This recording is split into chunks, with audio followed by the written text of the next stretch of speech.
Thank you. Thank you very much. Please. Thank you.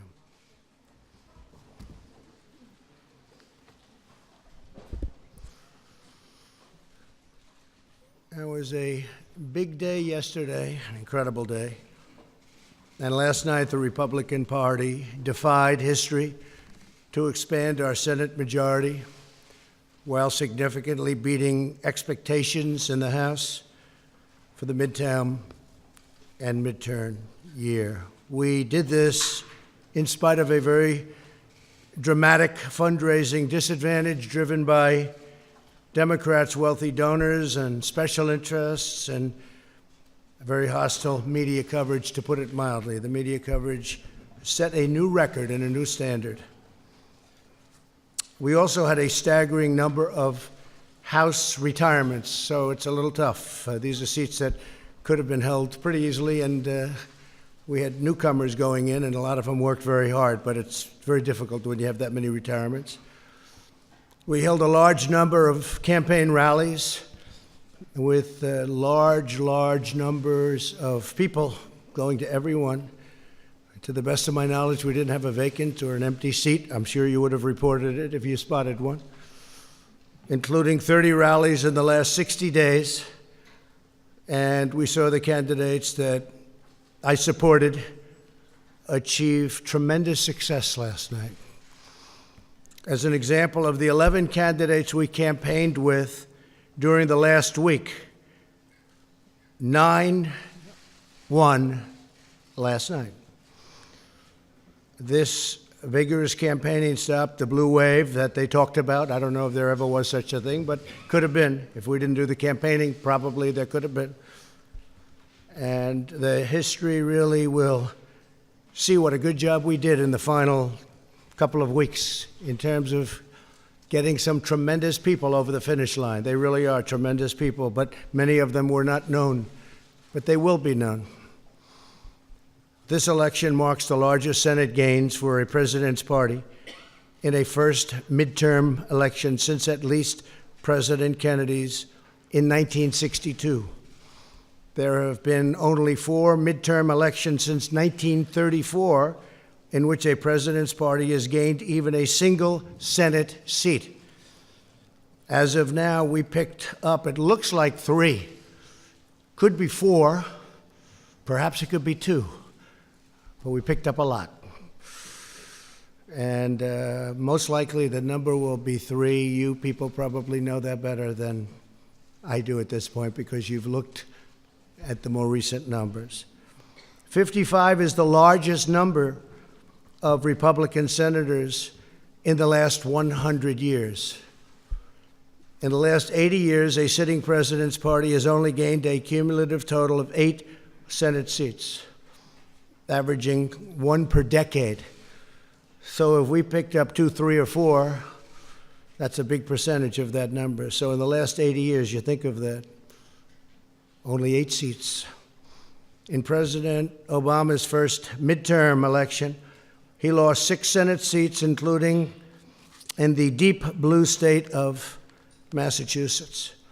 Republicans captured at least 4 Senate seats held by Democrat incumbents.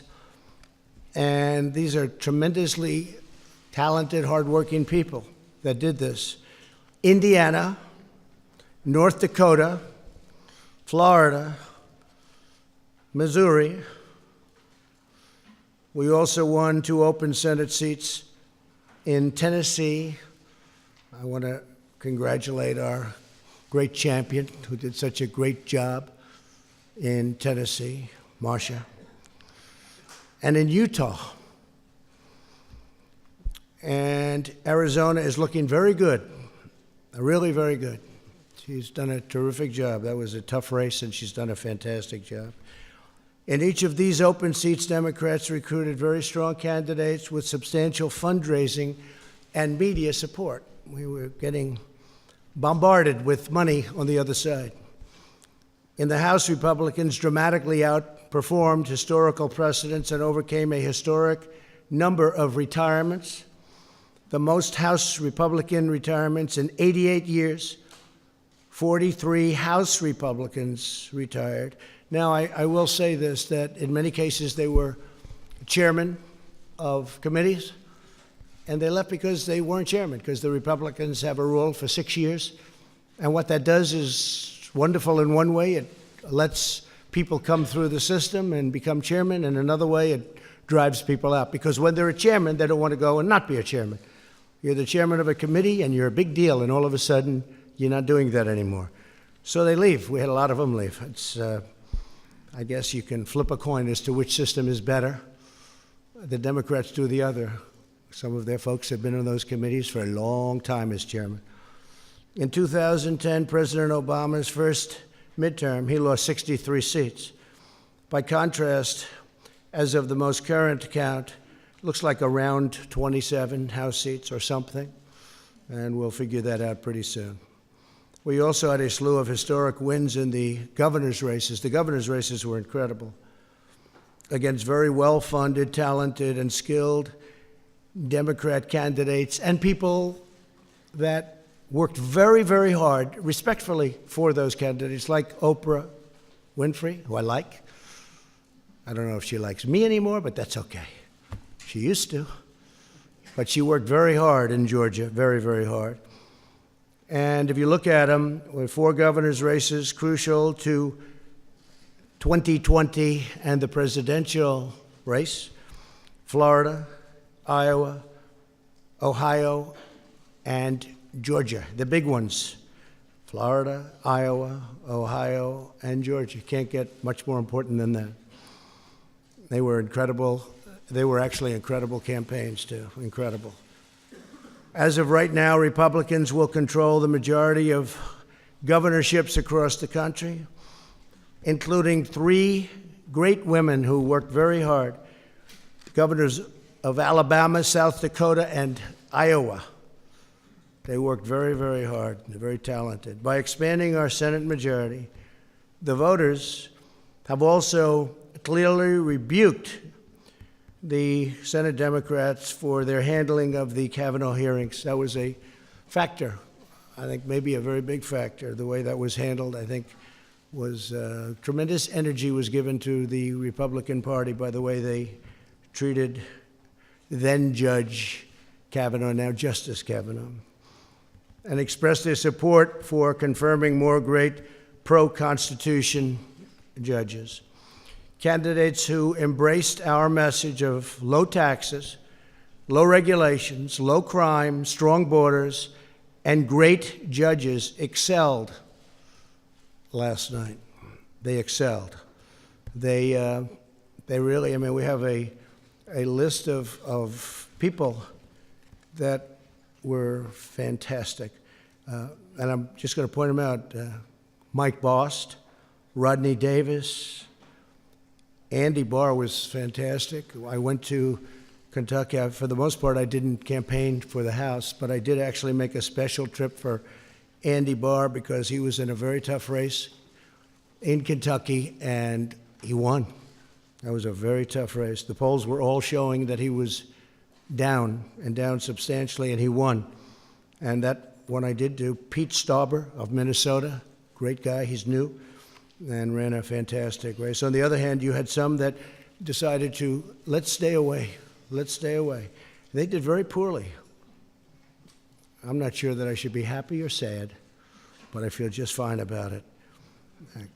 Carlos Curbelo, Mike Kaufman, too bad, Mike. Mia Love. I saw Mia Love. She'd call me all the time to help her with a hostage situation, being held hostage in Venezuela. But Mia Love gave me no love, and she lost. Too bad. Sorry about that, Mia.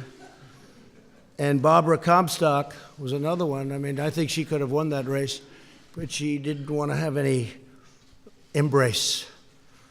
For that, I don't blame her. But she lost, substantially lost. Peter Roskam didn't want the embrace. Eric Paulson didn't want the embrace. And in New Jersey, I think he could have done well, but it didn't work out too good. Bob Eugen, I feel badly because I think that's something that could have been won. That's a race that could have been won. John Faso, those are some of the people that, decided for their own reason not to embrace whether it's me or what we stand for, but what we stand for meant a lot to most people. And we've had tremendous support, and tremendous support in the Republican Party, among the biggest support in the history of the party. I've actually heard at 93% it's a record, but I won't say that because who knows. But we've had tremendous support. America is booming like never before, doing fantastic. We have Larry Kudlow here, and he said the numbers are as good as he's ever seen numbers at any time for our country. But he's a young man, so he hasn't seen that many numbers. Where's Larry? You're a young man, right, Larry? And you haven't been doing this too long, but they're as good as you've ever seen. And we may have, if you have a question for Larry, we'll do that. But I want to send my warmest appreciation and regards to Majority Leader Mitch McConnell. We really worked very well together. We have been working very well together. We actually have a great relationship. People just don't understand that, which is fine. And also to perhaps, looks like, I would think, Speaker Nancy Pelosi. And I give her a lot of credit. She works very hard, and she's worked long and hard. I give her a great deal of credit for what she's done and what she's accomplished. Hopefully we can all work together next year to continue delivering for the American people, including on economic growth, infrastructure, trade, lowering the cost of prescription drugs. These are some of the things that the Democrats do want to work on, and I really believe we'll be able to do that. I think we're going to have a lot of reason to do it. And I will say, just as a matter of business, I was with some very successful people last night. We were watching the returns. So if the Republicans won, and let's say we held on by 2 or 1 or 3, it would have been very hard out of that many Republicans to ever even get support among Republicans, because there'll always be 1 or 2 or 3 people that, for good reason or for bad reason or for grandstanding, we have that too. You've seen that. You've seen that, plenty of grandstanding. But for certain reasons, that many people, you're always going to have a couple that won't do it. So that puts us in a very bad position. In other words, had we kept, and this is no, I'm saying this for a very basic reason, it's common sense. It puts us in a very tough position. We win by 1 or 2 or 3, and you'll have 1 or 2 or 3 or 4 or 5 even come over and say, look, we're not going to go along with this. We want this, this, and all of a sudden we wouldn't even be able to get it in many cases out of the Republicans' hands before we sent it on to the Senate. And now we have a much easier path, because the Democrats will come to us with a plan for infrastructure, a plan for health care, a plan for whatever they are looking at, and we'll negotiate. And as you know, it's been very hard in the Senate because we need essentially 10 votes from Democrats, and we don't get those votes because the Democrats do really stick together well. I don't agree with them on a lot of policy, but I agree with them on sticking together. They stick together great. So now we go into the Senate. We don't have the 10 votes. And what happens? It doesn't get passed. Even if it gets out of the House, it doesn't get passed. So under the new concept of what we're doing, I say, come on, let me see what you have. They want to do things. I keep hearing about investigations, fatigue. Like almost from the time I announced I was going to run, they've been giving us this investigation fatigue. It's been a long time. They got nothing, 0. You know why? Because there is nothing. But they can play that game, but we can play it better, because we have a thing called the United States Senate, and a lot of very questionable things were done between leaks of classified information and many other elements that should not have taken place. And all you're going to do is end up in back and forth and back and forth, and 2 years is going to go up, and we won't have done a thing. I really think, and I really respected what Nancy said last night about bipartisanship and getting together and uniting. She used the word uniting, and she used the bipartisanship statement, which is so important because that's what we should be doing. So we can look at us, they can look at us, and then we can look at them, and it'll go back and forth, and it'll probably be very good for me politically. I could see it being extremely good politically because I think I'm better at that game than they are, actually. But we'll find out. I mean, we'll find out. Or we can work together. You can't do them simultaneously, by the way, just in case somebody says, oh, you can do them both. No, you can't. Because if they're doing that, we're not doing the other, just so you understand. So we won't be doing that. But now what happens is we send it to the Senate, and we'll get 100% Democrat support, and we'll get some Republican support. And if it's good, I really believe we have Republicans that will help with the approval process, and they will really help with the approval process. So it really could be a beautiful bipartisan type of situation. If we won by 1 or 2 or 3 or 4 or 5, that wouldn't happen. And the closer it is, the worse it is. This way, they'll come to me, we'll negotiate, maybe we'll make a deal, maybe we won't. That's possible. But we have a lot of things in common on infrastructure. We want to do something on health care. They want to do something on health care. There are a lot of great things that we can do together. And now we'll send it up, and we'll get the Democrats, and we'll get the Republicans or some of the Republicans. And I'll make sure that we send something up that the Republicans can support, and they're going to want to make sure they send something up that the Democrats can support. So our great country is booming like never before, and we're thriving on every single level, both in terms of economic and military strength, in terms of development, in terms of GDP, we're doing unbelievably.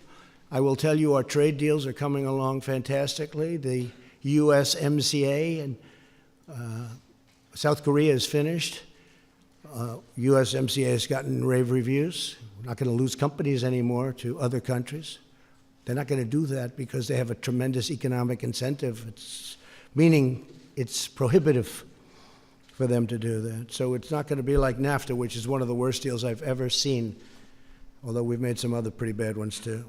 Now is the time for members of both parties to join together, put partisanship aside, and keep the American economic miracle going strong. It is a miracle. We're doing so well.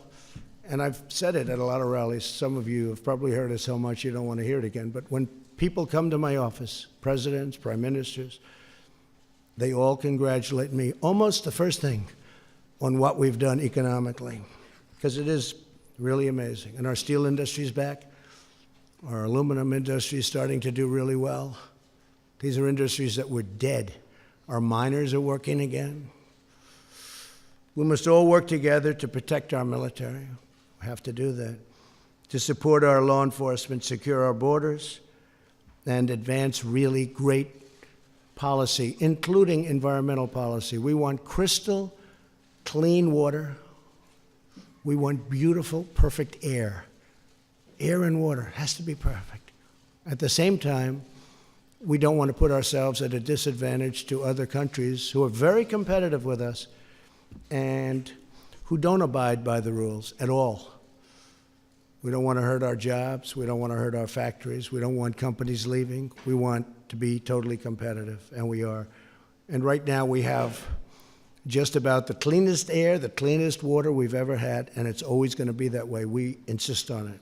So environmental is very important to me. And with that, I'll take a few questions if you'd like. Whoa. I didn't know what happened. All right, go ahead, John. That was a lot of hand shooting up so quickly. There's a lot to talk about. Mr. President, you talked at length just now about bipartisanship. The presumed Speaker of the House, Nancy Pelosi, talked about it last night. I'm sure that's encouraging for the American people. But do you really believe, given what the relationship has been like between this White House and the Democratic Party, that that will happen? I think there's a good chance, John. I think there's a very good chance. If I could just finish, it will happen. Will you have to compromise on certain issues to the point where it could hurt you in 2020? And do you expect that when the Democrats take over the chairmanship of all these important committees, you're going to get hit with a blizzard of subpoenas on everything from the Russia then everything's investigation gonna come. Okay. to your cell phone use to your tax returns. Ready? Then you're going to, if that happens, then we're going to do the same thing, and government comes to a halt. And I would blame them, because they now are going to be coming up with policy. They're the majority in the House. I expect that they will come up with some fantastic ideas that I can support on the environment, on so many different things, including prescription drug prices, which we've made a big dent in already, including some of the things that we're working on for the vets. We've gotten choice approved. We've got a lot of things approved, but they have some other elements that we want. There are many things we can get along on without a lot of trouble, that we agree very much with them and they agree with us. I would like to see bipartisanship. I'd like to see unity. And I think we have a very good chance of, and maybe not on everything, but I think we have a very good chance of seeing that. Go ahead. One question on the lame duck, sir, and one on your cabinet. You toyed with the idea during the campaign of a shutdown before the midterms in order to secure border wall funding. Are you prepared to go on a shutdown strategy during the lame duck, since this might be your last best chance? Not necessarily. To secure that? Look, I speak to Democrats all the time. They agree that a wall is necessary. A wall is necessary. And as you know, we're building the wall. We've started, but we should build it at one time, not in chunks. But you want much more money, and you want No, much we sooner. need the money to build the wall, the whole wall, not pieces of it all over. And we are doing it. Now we have the military. Now we have other elements of a wall that are pretty nasty, to be honest with you, but nevertheless, it's pretty hard to get through it. But no, I'd like to see the wall. Many of the people that we'll be dealing with, in 2006, they approved the wall, essentially. It was a very strong border fence, but it was the same thing. And they all approved it. They all agreed. I have statements from every one of them. We have them saying, we need the wall. I mean, they sound like me. Mm-hmm. But we do need it, because we have people coming, and I'm not just talking about the caravans. We have people coming through our border that you physically can't put that many people. It's a 2,000-mile stretch. You can't put that many people along that stretch to guard it. And even if you did, tremendous fighting would ensue. So we need the wall. Many Democrats know we need the wall. And we're just going to have to see what happens. I mean, I will be fighting for it. They have done everything in their power to make sure. I got the military, $700 billion and $716 billion. The wall is a tiny, tiny fraction of the cost of that. But their whole agenda has been to try not giving me anything for the wall. I really believe politically they're hurting themselves. I actually think politically that's a good thing for me, but I want to get the wall up because we need it. So no shutdown scenario? I don't know. I can't tell you that. No, I can't commit to that, but it's possible. And can you give us clarity, sir, on your thinking currently, now after the midterms, about your Attorney General and your Deputy Attorney General? Do they have long-term job security? I'd rather answer that at a little bit different time. We're looking at a lot of different things, including cabinet. I'm very happy with most of my cabinet. We're looking at different people for different positions. It's very common after the midterms. I didn't want to do anything before the midterms. But I will tell you that, for the most part, I'm extremely happy with my cabinet. I think Mike Pompeo has fit in so beautifully. He's done an incredible job. How about your Interior Secretary? We're looking at that, and I do want to study whatever is being said. Is he in jeopardy?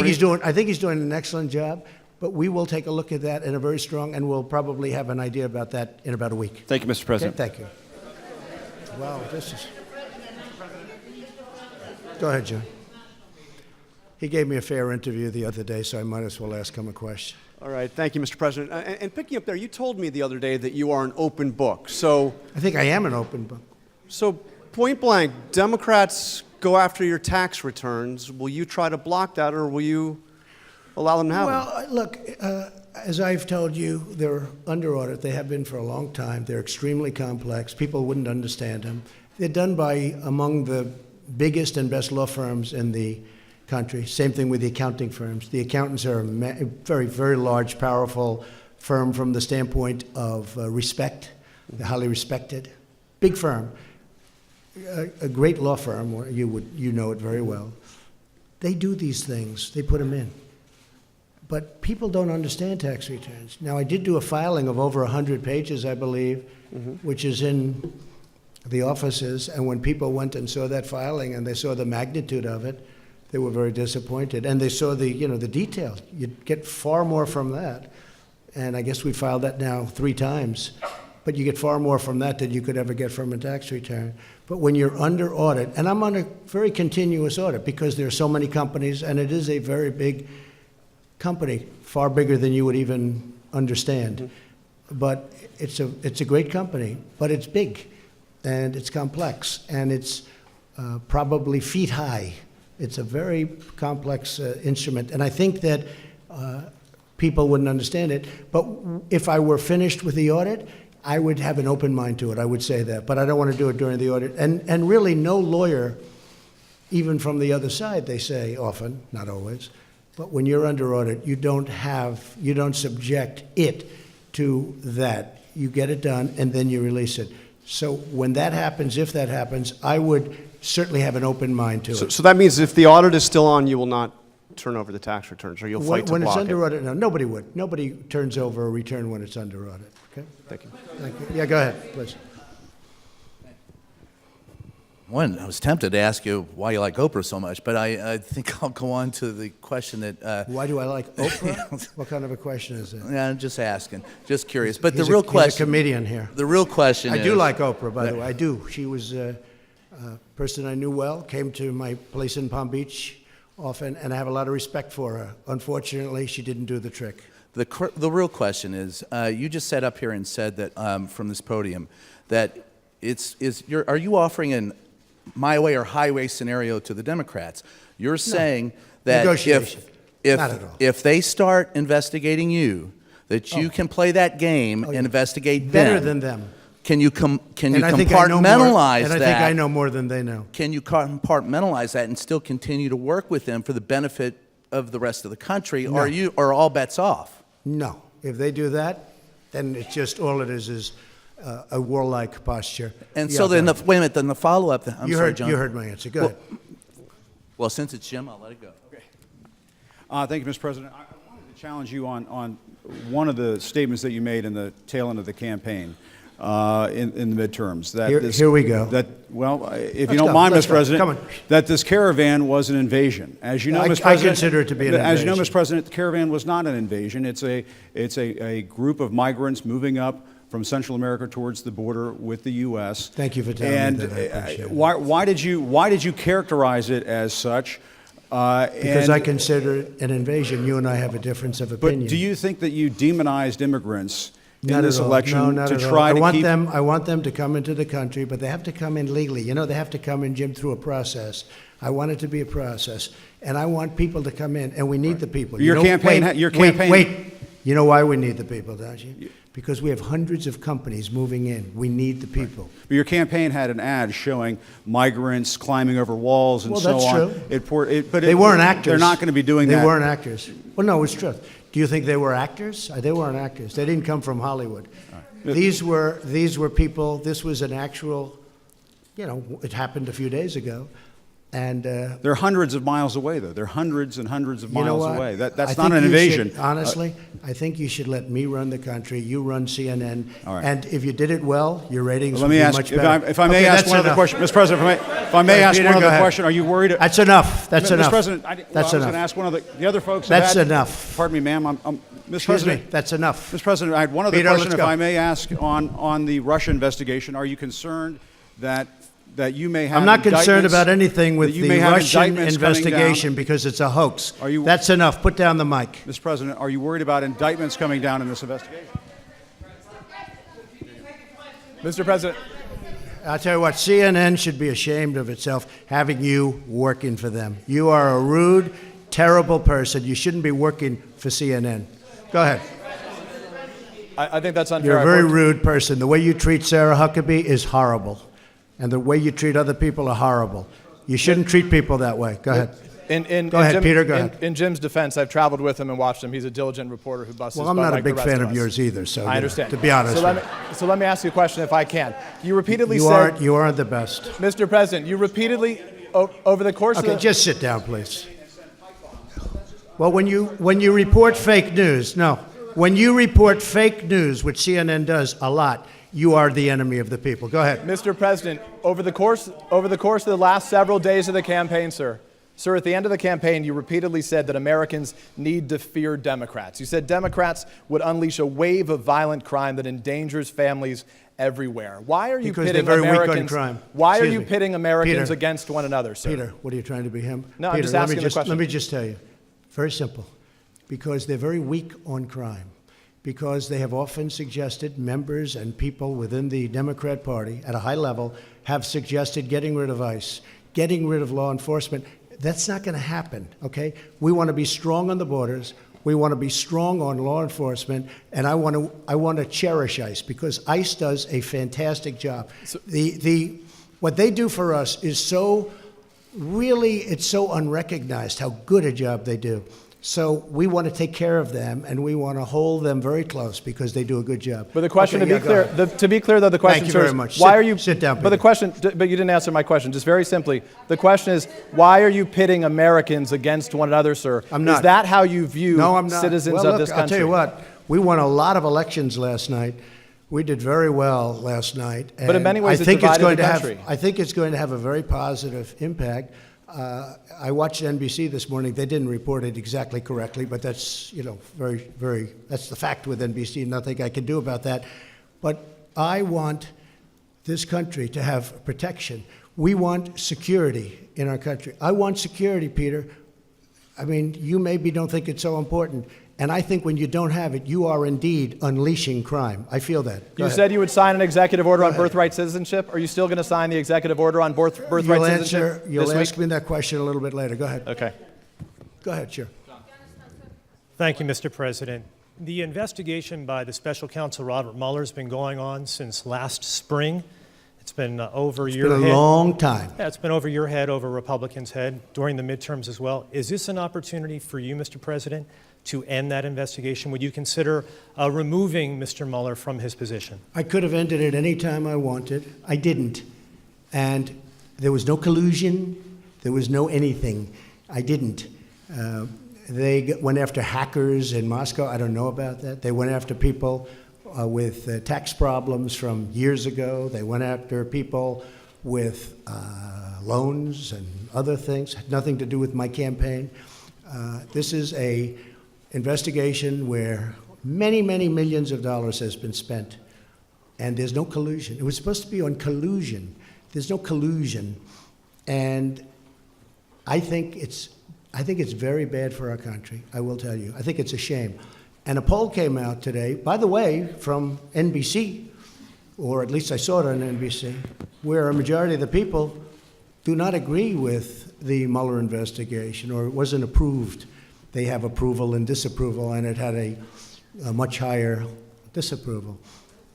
It should end because it's very bad for our country. So if it's bad, And I'm not just talking about the tremendous expense. And the other thing is they should look at the other side also. They only look at one side. They're not looking at all of the things that came up during this investigation. They don't do that. They should also get people that can be fair, not 13 or 14 or 17. I call them the angry Democrats. They are angry people. And it's a very unfair thing for this country. It's a very, forget about unfair to me, it's very bad for our country. so Mr. President, if it's Go ahead. Mr. No, President, no. just wait, Please. just a moment. If it's unfair to the country and it's costing millions of dollars, why don't you just Give him the end mic, it? please. I've answered the question. Go ahead, take the mic. Well, I'll give you I will give you voter suppression. You just have to sit down, please. Sit down. I didn't call you. I'll give you voter suppression. Take a look at the CNN polls, how inaccurate they were. That's called voter suppression. Go ahead, please. Thank you, Mr. President. I'm not responding. I'm responding to. Excuse me. I'm not responding to you. I'm talking to this gentleman. Would you please sit down?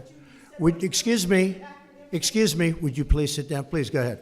Thank you, Mr. President. Now that the House of Very Representatives hostile. has fled, It's such a hostile media. It's so sad. You ask me about. No, you rudely interrupted him. Go ahead. thank you, Mr. President. Do your demands remain the same to the United States Congress on immigration in exchange for a DACA fix, in exchange for an amnesty for 1.7 million Are you willing to change any of those demands that you gave to Congress earlier? I think we could really do something having to do with DACA. And what really happened with DACA, we could have done some pretty good work on DACA, but a judge ruled that DACA was okay. Had the judge not ruled that way, I think we would have made a deal. Once the judge ruled that way, the Democrats didn't want to talk anymore. So we'll see how it works out at the Supreme Court. Do you still... Go ahead. From where? Yeah, go ahead. Go ahead. Go ahead. Which group? Where do you want me to take a question from? Yeah. Go ahead, Hi. ma'am. Go ahead. Take the. Oh. Either one. Either one. Okay. Or both. Are you Mr. together? Go ahead. We're not together. Mr. President, how do you respond to critics who say that your message on the campaign towards minorities have been polarizing? I don't think it has been at all. But is the election of two Muslim women, one of them is veiled to the House, which is making history. Is this a rebuke of this I message, don't do you understand think? what you're saying. What? But is it a rebuke of this message? Do you think that this is more reflective of multi-ethnic and multicultural America? Well, that question. I can only say this. You look at the employment and unemployment numbers for African Americans, for Asian Americans, for Hispanic Americans, they're at a historic high. A poll came out recently where my numbers with Hispanics and with African Americans are the highest, the best they've ever been. That took place 2 or 3 days ago, the poll. I have the best numbers with African American and Hispanic American that I've ever had before. And you saw the same poll. So I can't say that. I can say this. You look at median income, you look at all of the employment and unemployment numbers, they're doing the best they've ever done. And Okay, it reflects, it really is very reflective in the polls. Yes, go ahead. Mr. President, I'm from Brooklyn, so you'll understand me. I understand you very well. My question is on health care. How is it possible to keep premiums down and cover pre-existing conditions without the individual mandate to fund it? Well, first of all, what we're doing, and if you look at the Department of Labor, also Secretary Azar, what they've done, they've come up with some incredible health care plans, which is causing great competition and driving the prices right down. But we are getting rid of the individual mandate because it was very unfair to a lot of people. But at the same time, we're covering the people that need it. But the individual mandate was a disaster because people that couldn't necessarily afford it were having to pay for the privilege of not having to pay for health care, and it was bad health care at that. So we are working many plans for health care. We're creating tremendous competition. We had Obamacare repealed and replaced. Unfortunately, one person changed his mind at the last moment, and we had no Democrat support. I have to say that. We didn't have one vote. We would have repealed it, replaced it. We would have had a large-scale, very good health care plan. Now we're doing it a different way. We're doing it a different way. But getting rid of the individual mandate is a very, very popular thing and a very important thing, and people very much appreciate it. Go ahead. No, that's enough. Go ahead, please. Thank you, sir. 2 questions. One, I know you went through the results and you obviously studied them late last night.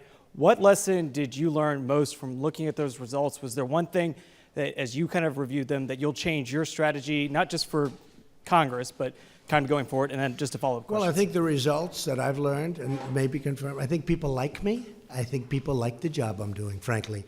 Because if you look at every place I went to do a rally, I couldn't do it with everybody. And it was very hard to do it with people in Congress because there's just too many, there would be too many stops. But I did it with the Senate. I did it with Andy Barr, as you know. And he won. He won a very tough race against McGrath. It was a very, very tough race in Kentucky. And he was down quite a bit. And I went there, and we had a tremendous, very successful, some of you were at that rally. And he won that race. But I could only do that so much because there are just so many players involved. But I did focus on the Senate, and we had tremendous success with the Senate. Really tremendous. Can I ask you one more question? Sorry, Mr. President, one more question if you don't mind. I'm so sorry, sir. It's a rare opportunity. A lot of people are going to be rushing to Iowa, rushing to New Hampshire. You know that the Democrats are already looking ahead to 2020.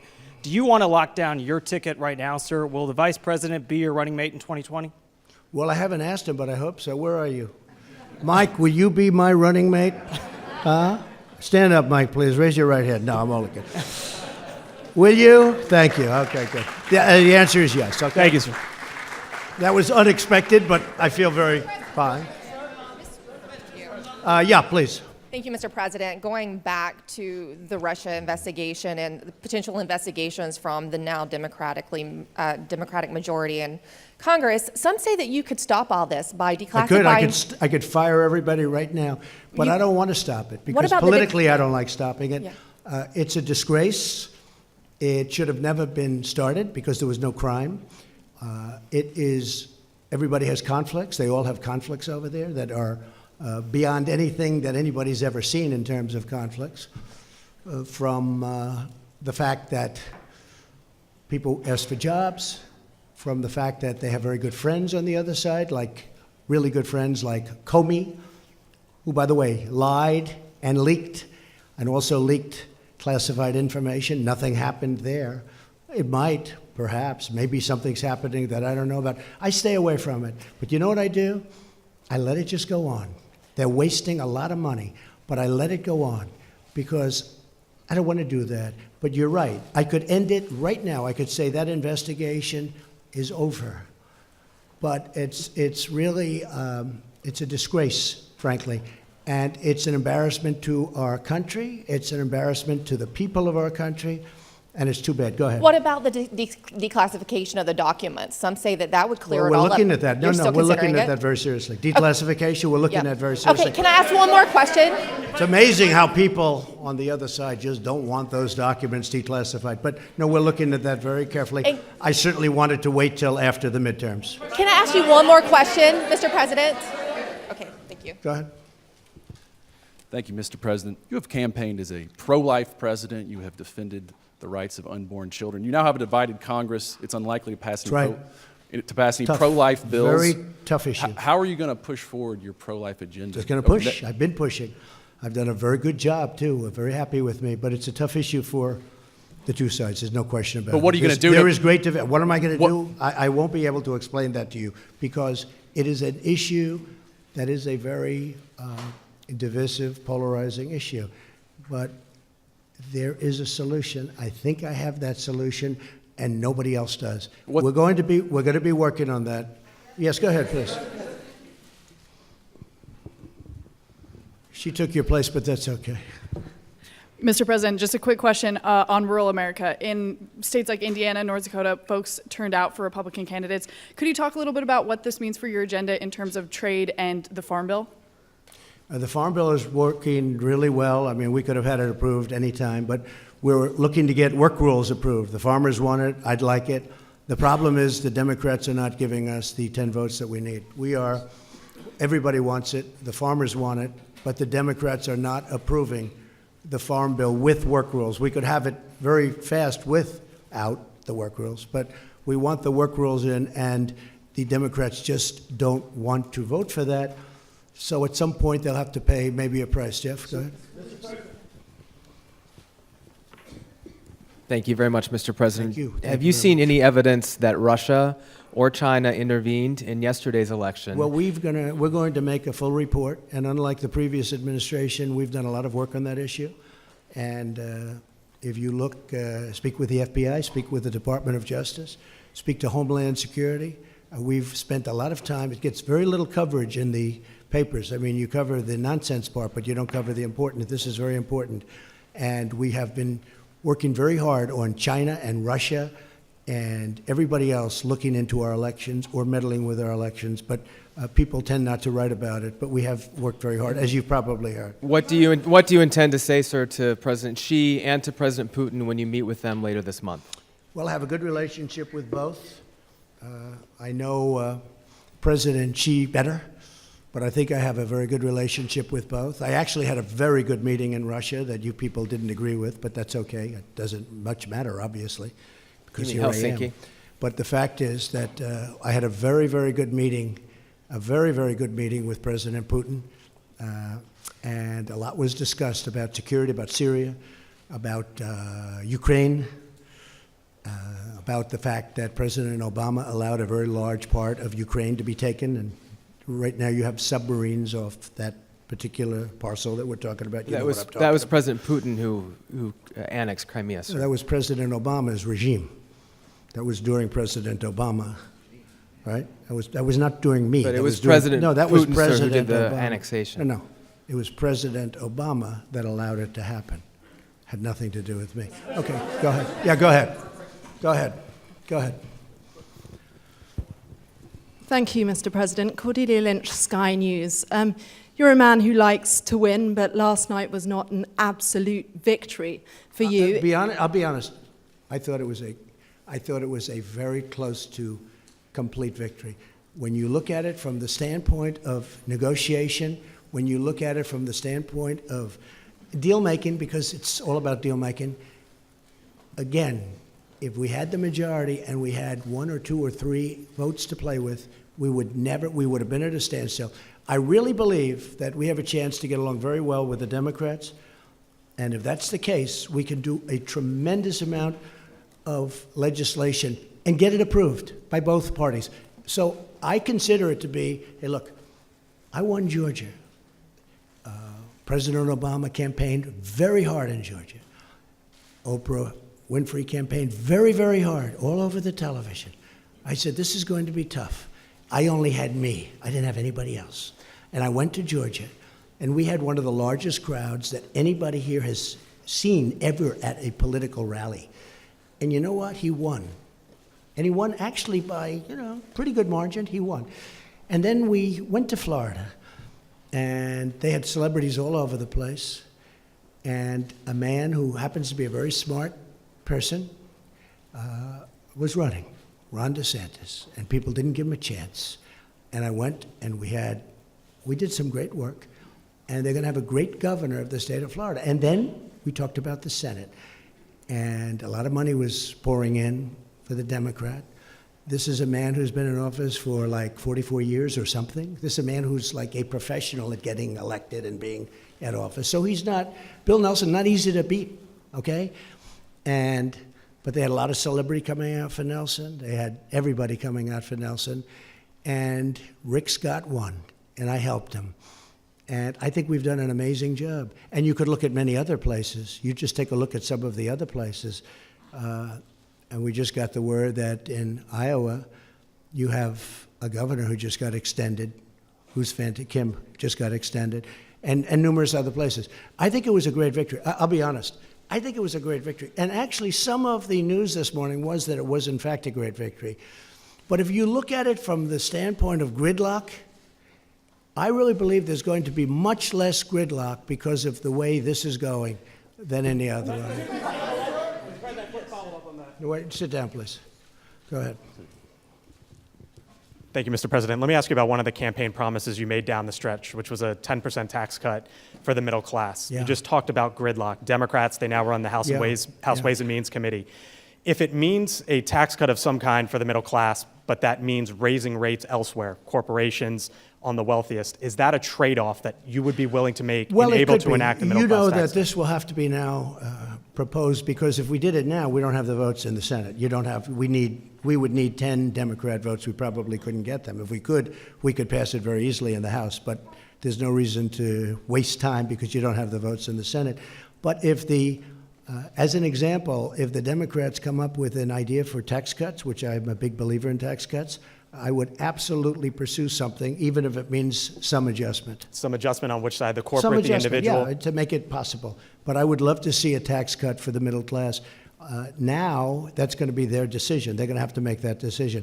As you know, if we bring it up to the Senate, we'd need Democrat votes 10, and we don't have those 10 votes. And just because the markets would want to know, sir, some adjustment, would that be 1%, 2%, 3% on either I'm side? not telling you that. I'm just saying I would be certainly willing to do a little bit of an adjustment. Go ahead, behind. Thank you. Go ahead, Thank you. please. Mr. President, thank you very much. 2 questions. One is, you had talked about leaders who had called to congratulate you. Did President Putin call to congratulate you? And will you, in fact, meet with him at lunch this coming weekend? Well, as I understand it, we're having, and I guess a lot of you are going over, we're having a lunch for numerous countries. I'll be there. I believe President Putin is going to be there. We don't have anything scheduled. I don't think we have anything scheduled in Paris. And I'm coming back very quickly. I'm going over. This is a great event. This is an important really, this is going to be a very important and I think a very beautiful ceremony. I'm looking forward And- to going, and we're representing the incredible heroes of the world, but the heroes of our country from World War I. And so I'll be going there, and I am very proud to go And there. did he call you? I don't think we have time set aside for that meeting. Now, with that being said, we're very shortly meeting again at the G20, where he'll be there and I'll be there, and that's where we're actually looking forward to meet. We will be having a lunch, but I think there are many people there. And did he from the- call you to congratulate you? And if I could also just invite you, since this is quite a gathering we've got here, to go ahead and talk about the staff changes that you expect in the White House while we're here. We're eager to hear about them. Is Well, I think General what I'll Kelly do going to is stay on? As we make changes, we'll sit down and talk to you about it. I mean, there's no great secret. A lot of administrations make changes after midterms. I will say that for the most part, I'm very, very happy with this cabinet. We're doing a great job. But what about in the All White you have House? to What about do- in the White House, sir? You've got a lot of White House staff. Some have been talking about leaving. General Kelly has been Well, that's rumored to okay. be leaving. No, Is people he- leave. People leave. And is that going to happen? People leave. I haven't heard about John Kelly, but no, people leave. They come in, they're here. It's a very exhausting job, although I love doing it, I must tell you, but it's exhausting for a lot of people. I'm surprised at a lot of people. They start off, they're young people, they're there for 2 years, and they're old by the time they leave. It's quite exhausting, but I love doing it, and I'll tell you, there will be changes, nothing monumental Okay. from that standpoint. I don't think very much different than most administrations, and we have many people lined up for every single position. Any position, everybody wants to work in this White House. We are a hot country. This is a hot White House. We are a White House that people want to work with. Okay. No, please, behind you, go ahead. This has been a very challenging campaign. This has been a It's very been challenging campaign. a very challenging campaign. It has that's involved true. quite a lot of abuse and a lot of violence. People have died during the course of this campaign. Right. Is there any way in which you think the temperature could be lowered? Perhaps peace could break out with the media? Perhaps your bipartisan relationships across the House and the Senate may now produce some change? Or are we going to have more of the same? It's a very fair question. Look, I would love to see unity and peace and love and any other word you want to use. And obviously, I think we had to, especially at this particular juncture, we had to wait till after the midterms are over. Now they're over. If they would cover me fairly, which they don't, I'm not saying that in a hostile way. I get extremely inaccurate coverage. I can do something that's fantastic, and they'll make it look like not good. And I don't mind having bad stories. If I make a mistake, cover it. I would like you to cover it fairly, but cover it. But when you do something terrific, look how little the economy is talked about. A poll came out this morning talking about how little the three networks, I don't think they included CNN, but how little the three networks talk about how good the economy is. How little. Almost not at all. If President Obama had this economy, and by the way, if that administration through somebody else kept going, you would have had negative 4.2 instead of positive 4.2% growth. You would have had negative. It was heading down. But here, the point is this, excuse me. I would love to see unity, including with the media, because I think the media, I'll be honest, I think it's a very divisive thing for our country. And you would be amazed at how smart people are that are reading your stories and seeing your stories and watching. You'd be amazed how perceptive and how smart they are. They get it. And it really does bring disunity. I didn't, excuse me. You are not called on.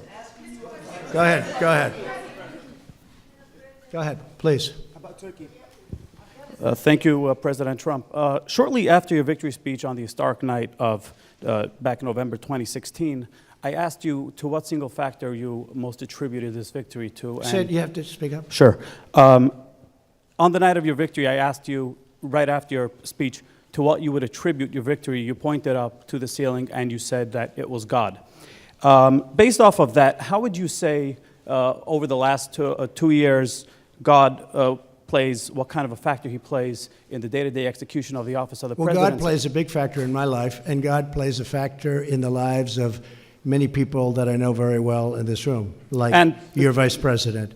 God plays a very big role in my life. And one more back to a quick follow-up. Which loss last night surprised you the most, and which of these unsuccessful candidates are you most likely to consider for Nothing a future surprises me in administration? politics. Would you But consider there were any some of those- losses last night, and there were some victories last night that have been incredible. I mean, there were victories last night that nobody would believe, especially based on the suppression polls. I had a lot of suppression polls. Would you and there were consider some any- victories last night that were very surprising, but I'm not going to pick out special. Well, would you special consider people. any for It's a tough post? enough for those people to have Would you a loss. consider any for an administration post moving forward as one of the very few of the 3.7% what? unemployed? What?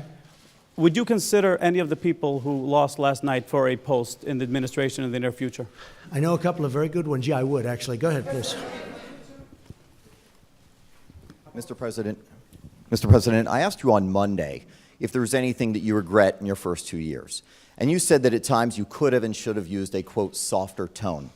Your critics, as you can imagine, your skeptics, they say they're not holding their breath on that happening. Will you indeed have to change your tone if you're to get things passed through Congress after losing the House? And you also said you might extend an olive branch. What would that look like? I would love to have. I'd be very good at a low tone. But when things are done not correctly about you, written about you, said about you, on television, on wherever it is, you have to defend yourself. I would love to do very even tones, much easier than what I have to do. I have to go around, and going around is much easier than facing somebody and being treated fairly. But when you're not treated fairly, you really have no choice. I would love to have a very even, modest, boring tone. I would be very honored by that. But you know what? When you have to fight, all the time fight, because you're being misrepresented by the media, you really can't do that. But not about the media, sir. But sir, real quickly, not about the media, but what about with Congress? Please, go ahead. Mr. President, can you just how you focus on the economic? Where are you from, please? Japan. Okay. And it's Say Abe. hello. Say hello to Shinzo. Yes. I'm sure he's happy about tariffs on his cars. Go ahead. That's my question, actually. So how you focus on the trade and economic issues with Japan? Will you ask Japan to do more, or will you change your tone? I really don't understand you. How will you focus on trade and economic issues? Trade with Japan? Yes. Well, we're dealing with Japan right now on trade. Japan has, it's a great country. You have a great prime minister who just had a very successful election. He's a very good friend of mine. He's one of the people I'm closest with. But I tell him all the time that Japan does not treat the United States fairly on trade. They send in millions of cars at a very low tax. They don't take our cars. And if they do, they have a massive tax on the cars. Japan, and I'm not blaming Japan, I'm blaming the people that were in charge of the United States for allowing that to happen. But as you know, we have close to a $100 billion trade deficit with Japan. And Japan has treated us very unfairly. But don't feel lonely, because you weren't the only one. How about North Korea? How about North Korea? Thank you, Mr. President. Two international news questions. The first one, Secretary Pompeo's talks about North Korea have been postponed. What is happening there, and will your meeting still happen with... We're going to change it because of trips that are being made. We're going to make it at another date. But we're very happy how it's going with North Korea. We think it's going fine. We're in no rush. We're in no hurry. The sanctions are on. You still expect to meet Kim listen, Jong-un? Excuse me, wait. Sorry, sir. The sanctions are on. The missiles have stopped. The rockets have stopped. The hostages are home. The great heroes have been coming home. Mike Pence was in Hawaii, where one of the most beautiful ceremonies that anyone's ever seen for the fallen. These are great heroes. Very important. When I was running, a lot of people, as many years ago as it was, in many cases grandchildren, but they were asking about that. They're coming home, and they're being provided to us as we speak. But I'm in no rush. I'm in no rush. The sanctions are on. I read a couple of times, and I've seen a few times where they said, he's done so much. What have I done? I met. Now, I'd love to take the sanctions off.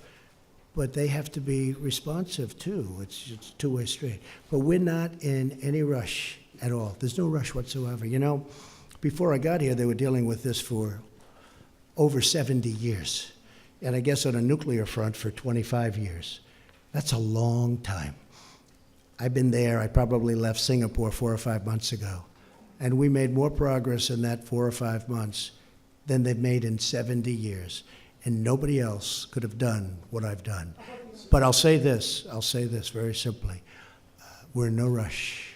The sanctions are on, and whenever it is. But that meeting is going to be rescheduled. That meeting, but about your meeting with Kim Jong-un, sir, will it happen in the next month?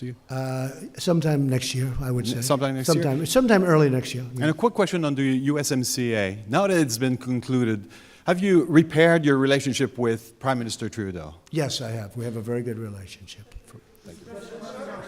Thank you very much, Mr. President. We've been talking a lot about division and the division that exists in this country right now. And some of the statistics are disturbing, I think, to just about everyone. Anti-Semitic incidents have increased by 57% since 2016. Hate crimes are on the rise. Why do you think that is, and what will you do about it? It's as very president? sad to see it. I hate to see it. And as you know, I've done more. In fact, if you were with us the last time we met, Prime Minister Netanyahu said that this president has done more for Israel than any other president. Those words, those exact words. Jerusalem, protection, working together, so many different things. But the big thing is Jerusalem. You know, many presidents have said they are going to build the embassy in Jerusalem. Never happened. Making it the capital of Israel. Never happened. Never happened. But it happened with me, and quickly. And not only did it happen, we built the embassy. That would have taken another 15 or 20 years and cost probably billions of dollars. And we did it for a tiny amount of money. It's already done. It's open. Nobody has done more for Israel than Donald Trump. And the nice part is that's not me saying it. That's Prime Minister Netanyahu. But what about Mr. President, what about the divides in this country? Mr. President, what about healing the divides in this country Well, and we want to see those we want to issues see it healed. And specifically? one of the things I think that can help heal is the success of our country. We are really successful now. We've gone up $11.7 trillion in worth. If you know, China's come down tremendously. China would have superseded us in 2 years as an economic power. Now they're not even close. China got rid of their China 25 because I found it very insulting. I said that to them. I said China 25 is very insulting because China 25 means in 2025 they're going to take over economically the world. I said that's not happening. And we've gone way up. They've gone down. And I don't want them to go down. We'll have a good meeting and we're going to see what we can do. But I have to say this, billions of dollars will soon be pouring into our treasury from taxes that China is paying for us. And if you speak to Mr. Pillsbury, who probably is the leading authority on China, he was on the other day saying he has never seen anything like it. And you know who else hasn't? China hasn't. And Mr. President, but we're going to try and make a deal with China because I want to have great relationships with President Xi, as I do, and also with China. You're talking about the economic. How do you see your role as a moral leader? Go ahead, Mr. please. President, just Go how ahead, do you see please, your role as a please. moral Go leader? ahead. There's so many people, I'm sorry. As a moral Go leader, ahead. though. I think I am a great moral leader, and I love our country. Go ahead, please. Thank you, sir. You said earlier in this press conference that Democrats had a choice that you would not work with them on legislation if they were investigating you. Do you not have a choice in the matter as well? Don't you have a responsibility? I think it's inappropriate. No. I think it's very inappropriate. We should get along and get deals done. Now, we can investigate. They look at us, we look at them. It goes on for 2 years. Then at the end of 2 years, nothing's done. Now, what's bad for them is being in the majority, I'm just going to blame them. You understand? I'm going to blame them. They're the majority. Honestly, it makes it much simpler for me. They will be blamed. But I think Nancy Pelosi, and you know, I put that statement out on social media today about Nancy Pelosi, that if she's short of votes, because frankly, I think she deserves, and a lot of people thought I was being sarcastic or I was kidding. I wasn't. I think she deserves it. She's been fighting long for it. She's been fighting. I really mean this. There was nothing sarcastic about it, or it was really meant with very good intentions. I think she deserves it. She's fought long and hard. She's a very capable person. And, you know, you have other people shooting at her, trying to take over the speakership. And I said, if it's appropriate, I said, if we can and if we will, if she has a problem, I think I would be able to very easily supply her the necessary votes. That's not said in any way other than I really believe she deserves that position. I also believe that Nancy Pelosi and I can work together and get a lot of things done, along with Mitch and everybody else that we have to work with. I think we'll get a lot done. Mr. President, why can't you? Go ahead, Mr. please. President, why Go can't you ahead. do that while subpoenas are coming through? Excuse me? Why can't you work together while there are subpoenas or while there are investigations in process? I think we will. Look, now that the election's over, the election's over. Now everybody is in love. But then I see the hostility of questions in the room. I come in here as a nice person wanting to answer questions, and I have people jumping out of their seats screaming questions at me. No, the election's over, and I am extraordinarily happy. I really am. And by the way, I tell you if I wasn't, look at what happened in Florida. Look at what happened in Georgia. Look at what happened in so many locations with governorships. Nobody talks about the governorships. Look at the amount of work that was given to these other candidates against my candidate. And, I mean, I'm extraordinarily happy.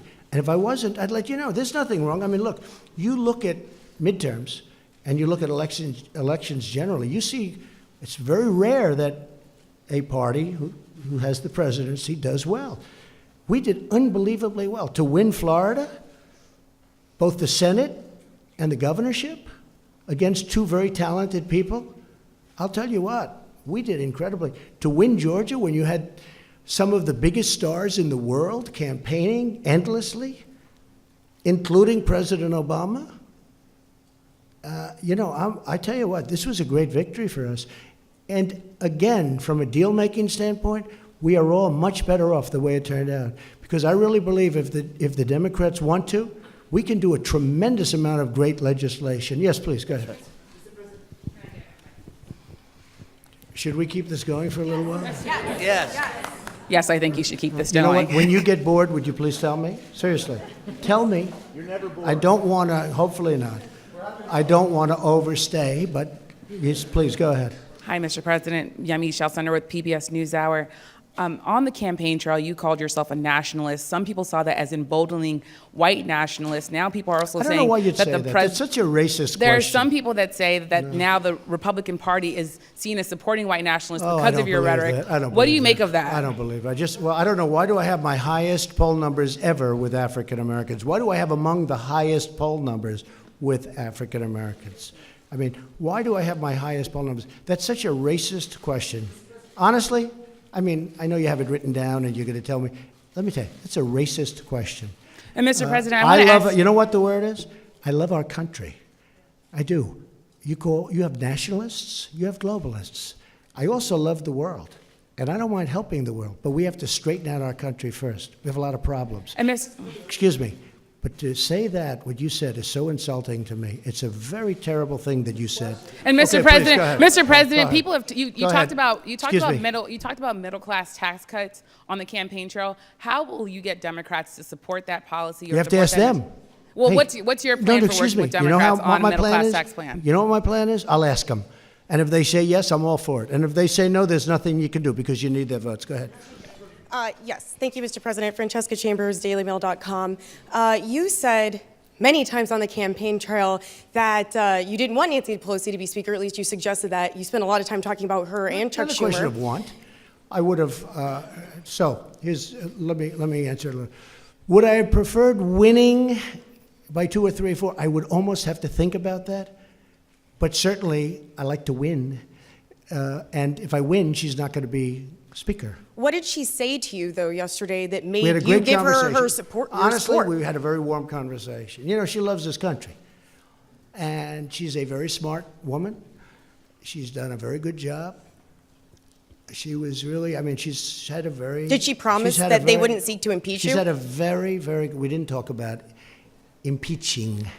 We didn't talk, what do? Do you impeach somebody because he created the greatest economic success in the history of our country? Let's impeach him because the country is so successful. Let's impeach him. Has he done anything wrong? They asked somebody, has he done anything wrong? No, but let's impeach him anyway.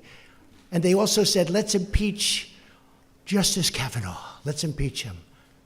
And now they have the second woman coming out, that the first, the second. And I hate to say this, but it was public. And after him, we're going to impeach the vice president. We're going to impeach Mike Pence. Mike Pence doesn't get impeached for anything. So let's impeach the president, and then we'll impeach the vice president. These people are sick. And you know what? They have to get their bearing. Really, they have to get their bearing. And when you ask about division, they're the ones that cause the division. They cause tremendous division. Okay, Yeah, regarding go ahead, all of the please. retirements in the House, Mr. President, very quickly, you suggested Who that is retiring? You said that many of the retirements that happened in the House made it very difficult. Many retirements, yeah. That made it very difficult for you in this election cycle, and that it was because they were chairmanships that were vacated. But Jeff Flake wasn't a chairman of a committee, and Paul Ryan also retired the cycle. So why do you think that is? Whose fault is it that there were so many In Jeff retirements? Flake's case, it's me, pure and simple. I retired him. I'm very proud of it. I did the country a great service. Go ahead, give him that. Give him that. He is retired. I'd like to call it another word, but we're going to treat him with great respect. Go ahead. Thank you, Mr. President. Jeff Flake, that's another beauty. Go ahead. 2 questions, please. No, one. Too many people. All right. Sorry. All right. You seem to enjoy this venue very much. Are you going to make the standard press conference a staple of the remaining No. 2 years, or No. will you have more briefings with No. Sarah Sanders? You know, when I don't do I think Sarah's fantastic. Where is Sarah? Where is Sarah? Sarah's so great. I think Sarah, you've represented me so well and been abused. She's been horribly treated by a lot of So people. she's gonna stay on as press But it's secretary. very interesting because Sarah we were talking about it the other day. So I had a period where I figured, you know what I'll do? I won't do any real interviews. And then they started saying, why isn't he doing why? You know, they're all coming up with all kinds. Then over the last couple of months, I decided I'll do a lot. We'll stop at the helicopter, we'll do this, we'll do a lot of, and then they say, why is he doing so many press conferences? What's wrong? What? So when I don't do them, you say, what's wrong? When I do them, you say, what's wrong? And when I go in the middle, you say, what's wrong? But in the middle, you know that, John. Right? Yeah, sort of right. Okay, good. No, you did. Excuse me. Well, you complained about access when I purposely just stayed away from the press for a while because I wanted to see how it worked. And can I be honest with you? It didn't work well. Mr. President, I didn't It didn't finish work the well. question. So Sarah will stay on as press secretary. Okay, please, go ahead. No, go ahead. First off, I personally think it's very good to have you here because a free press and this I type do of too. engagement. Actually, I do too. Yes, it's vital to It's called democracy. earned media. It's worth billions. Go ahead. So I have 2 questions for you, if that's all right. It's a rare opportunity. First, just a point of clarification on the tax returns issue. You brought up the audit. That doesn't prevent you from releasing them. I know it. Oh, sure. Right, But but it- I didn't say it prevented me. I said lawyers will tell you not to do it. But Go if ahead. the What's your Demo- next question? Go if- ahead. Come well, on, let's go. Just on More that. exciting Okay. question than that, please. Second one. Michael Cohen recently said you called black voters stupid. That's false. Omarosa has accused you of using the N-word, and the That's false. rapper Little John has said you called him Uncle Tom. What's your response? I don't know who Little John is. I don't. I He really was on don't. The Apprentice. I don't know. Oh, he was. Okay. Yeah. Oh, I see. Have you ever I made don't know. racist No, remarks? No, I would never do that, and I don't use racist And- remarks. And you know what? If I did, you would have known about it. I've been hearing there are tapes for years and years. There are tapes. Number one, I never worried about it because I never did. I never used racist remarks. I've never used racist remarks. Okay. Well, one point of fact. Go ahead. One point of fact, because you told her you have Quiet, the highest approval quiet, among quiet, African quiet. Go Americans. ahead. It's just 8%, sir, single digits. See, when you talk about division, it's people like this that cause division. Great division. No, point of fact is that I never used a racist remark. That's the point of fact. Who are you from? Yahoo, Yahoo, no, good. I hope they're doing well. MTV Lebanon, Ellen Dorgan. So first question. Where are you from? MTV Lebanon. Lebanon. Oh, Lebanon. Good. Yes. Thank you, Mr. President. We're so happy to be here as well, have this opportunity. President Erdogan said he's not going to follow your sanctions and he's going to keep buying oil from... Who said that? President Erdogan. Turkey. I know. And you're going to meet him soon. Just can't understand his. Okay, you're going to meet him soon. You're going to have this talk. And some countries are going to take the same steps that President Erdogan is doing. So let And- me just tell you about the oil, okay? So we imposed just recently the strongest sanctions in the history of our country, just about. Well, I guess North Korea is there too. But I gave some countries a break on the oil. I did it a little bit because they really asked for some help. But I really did it because I don't want to drive oil prices up to $100 a barrel or $150 a barrel, because I'm driving them down. If you look at oil prices, they've come down very substantially over the last couple of months. That's because of me, because you have a monopoly called OPEC. And I don't like that monopoly. I don't like it. And oil prices are coming down. So rather than deciding to be as tough as I am on most of the sanctions, what I've done is I said, we're not going to do it that way. We're going to let some of the oil go out to these countries that really do need it, because I don't want to drive the oil prices up to $100 or $150 a barrel, which could happen very easily. It's a very fragile market, very, very fragile. I know it very well. And it's the absolute right decision. And they'll get tougher as time goes by, maybe. But I don't want to have any effect on the oil prices worldwide where I drive them up, because I consider that to be a tax, and I don't like taxes. We have a peace process between Go Israel ahead, and Palestine. Please. The peace process is over. Who? Oh, congratulations to John Tester. Congratulations. I'm sure you're very unhappy about that. Go ahead. Mr. Yes, please, President, go ahead. Can you address the We'll take a couple of more and then we'll go. Can you address concerns in places like Georgia where people waited in line to vote for hours, where voting machines weren't working in certain districts, and You there think that's wasn't the power? reason that the candidate lost? Well, there are concerns being raised I it wasn't. I wasn't equal involved access in to- Georgia. I know, but other than, as other than I president- love the state. I Yes, do but love as the state. president of the United States, are you concerned about the access that people are having to voting? I heard it was very efficient in Georgia. I heard it was very efficient. But again, you'd have to ask the state governments, because just one of those things you're going to have to ask them. Yeah, go ahead, please. Please, go ahead. Thank you, Mr. President. You expressed some concerns about social media companies unfairly censoring conservatives during the election. Do you anticipate working with Democrats to regulate these companies, or are you satisfied with I the would way do things that, are? yeah. I would look at that very seriously. I think it's a serious problem. At the same time, you start getting into speech. It's a very dangerous problem. That could be the beginning.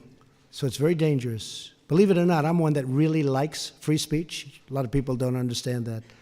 But I am a big believer. When you start regulating, a lot of bad things can happen.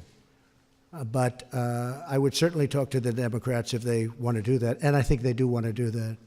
Yes, sir, go ahead. Former President Barack Obama famously said that he had a pen and a phone to use executive power on issues like immigration. Do you see yourself using executive power to get some of your immigration agenda done? I do. I think that some of it I can use executive power on some, not all. But I mean, he certainly used it. He used it on DACA. And when he did it, he said something to the effect that, I'm not allowed to do this, it'll never hold up, but I'm doing it anyway.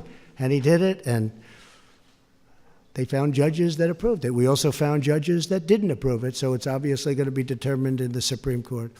And if the court rules in favor of what President Obama thinks they should rule, which is what he said, then I will probably have a deal with the Democrats in a very short period of time. We were very close to having a deal until we got that very strange ruling. You also made some promises about immigration during the campaign, and I want to know if you're going to follow through with them. Are you going to Which one are you talking about? Birthright citizenship. Are you going to sign an executive order to ban? We are looking at it very seriously, absolutely. I mean, is yes or no? Or are you And going to go I believe we have the absolute right, but that's another case that will be determined by the Supreme Court of the United States. Are you going to send 15,000 troops to the border? You've been reading the same documents as I have. You know exactly what I'm doing. You know exactly what I'm doing. So go ahead. What's your next question? Also, on the Khashoggi matter, we've been more than a month since the death of Mr. Khashoggi, Yeah. the journalist. Very sad thing, very terrible thing. Do you think Saudi Arabia is guilty of having him murdered? And if so, I'll what have kind a of much punishment will be stronger involved? opinion on that subject over the next week, and I'm working very closely with Congress. We're working together, some very talented people, and we're working with Congress, we're working with Turkey, and we're working with Saudi Arabia, and I'm forming a very strong opinion. Go ahead, John. Go ahead, John. Mr. President, just a quick follow-up. You said something about Nancy Pelosi. You said that Nancy Pelosi, she loves our country. Do you regret some of the things you said during the campaign? I mean, No. various times you said No. Democrats want to put a wrecking ball to our future, Well, I want to believe destroy that. our country. I believe that. With their current policy, they're using a wrecking ball on our country. I believe that 100%. This would be a wrecking ball. But I think there's a compromise somewhere, and I think that could be really good for our country. Okay, how about one more? Do you Go regret ahead. the ad? Do you regret the ad that you did that was branded as a racist ad, and even Fox No, I News don't. wouldn't air it, No. NBC wouldn't Do air it, I other regret it? networks? Yeah. Surprised you asked me that question. I do not. Go ahead, please. No?